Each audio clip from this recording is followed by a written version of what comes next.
Tonight, an all-new I-Team investigation exposes how the Richmond County school system is failing local students when it comes to Title IX, and it has nothing to do with sports. You mostly hear about Title IX when it relates to gender equality in school athletics, but that's just one part of this federal law.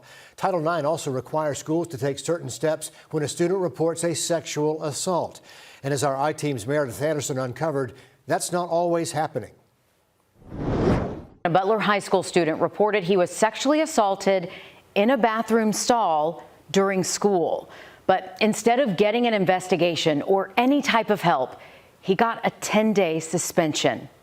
A quick warning, the story discusses sexual violence and suicide, so please take care when watching. We begin in the shadows for a couple of reasons: to protect the student's identity, and because he feels he's still in a dark place. If this happened to me and no one do anything, like, what if it happened to someone else? This dark place, the one we created for him here, is to protect him as he tells his story. That's because it's allowing him to shine a bright light on cracks in a system that was supposed to protect him. Instead, he was punished for speaking up. We'll get to that in a minute. But let's talk about that other dark place. His mother shared this photo of his arm. Those are scars from cuts he did to himself. He was hospitalized for taking a bottle of Tylenol, and the day he finally reported to the Butler High School guidance counselor he was sexually assaulted, his mother says he was thinking of suicide. He told me that his only options, and he told her, either I get help now or I go home and kill myself. Those were the only two options for him that day. He was going home to take his life. They both wanted you to know that because they say that's how high the stakes can be. According to the principal's incident report, it happened in the school restroom. The report says students were engaged in sexual activity. The younger teen says it was oral sex. You were the only two in the bathroom. Yes, ma'am. He says he didn't tell anyone until a video of it started making the rounds at school. You didn't know he was recording? No, ma'am. What did you think when you saw the video? First, I mean, it felt wrong, and I felt guilty and stuff, but then I also knew that he said no one would ever believe me, but now I have something to make them believe me, so I just went ahead, and that's why I went to go tell the counselor about it. With a copy of the video in hand, he says he told the guidance counselor everything. She immediately called his mother. When I first walked in the guidance counselor's office, he was sitting there and he had a pamphlet on sexual assault in his hand. And she sat down with me and he was like, "Mom, we have to have a very uncomfortable conversation." And she said, "Your son was a victim of sexual assault." That is what she said to me. This is where Title IX should have come into play. It's the same federal law that gives female athletes the same opportunities as male athletes. But it's not just about sports. Title IX outlines how schools are required to respond to these types of complaints. And it's all laid out in black and white, so it's very clear. The school's Title IX coordinator gets involved. They then contact the student about support, like counseling, and show them how to file a formal complaint. They say none of that happened. They're telling me he's facing alternative school, he's facing expulsion, but I can sign a waiver to waive all punishment on him and handle things in-house. The mother says she pushed back, started asking questions, and was told the tribunal was canceled.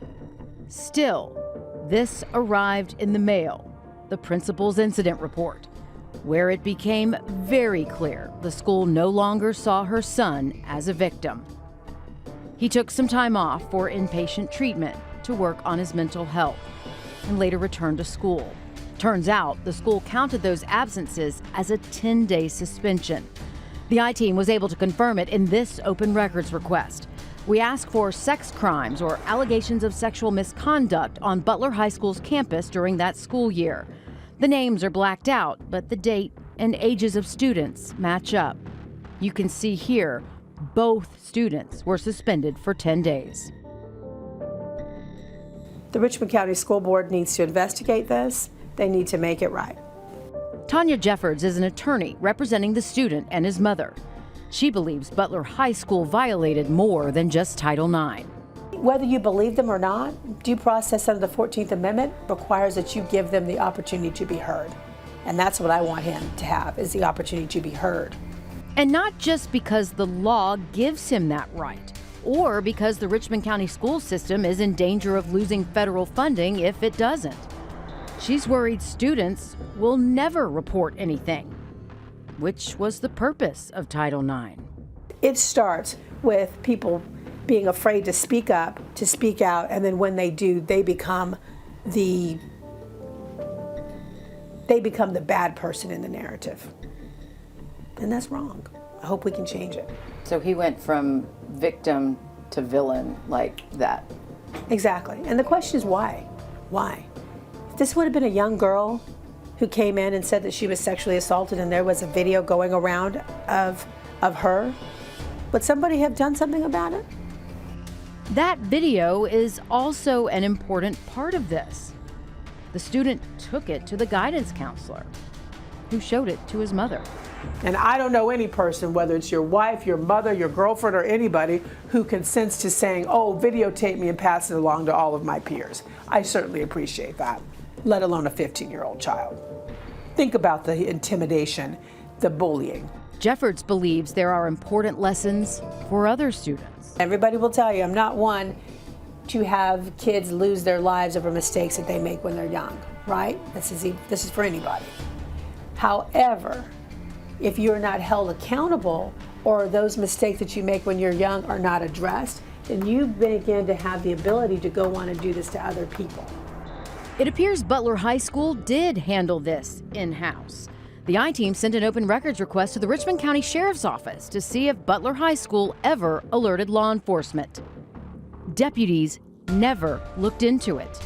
They have no records on file. And so by not following their own policies and procedures under Title IX and the whole school system of their own rules, they've let both of those children down. As for the young person at the center of this trauma, he's at a different school. He's continuing therapy, and he's doing much better. And his mother? She hopes their struggle helps to light the way for others.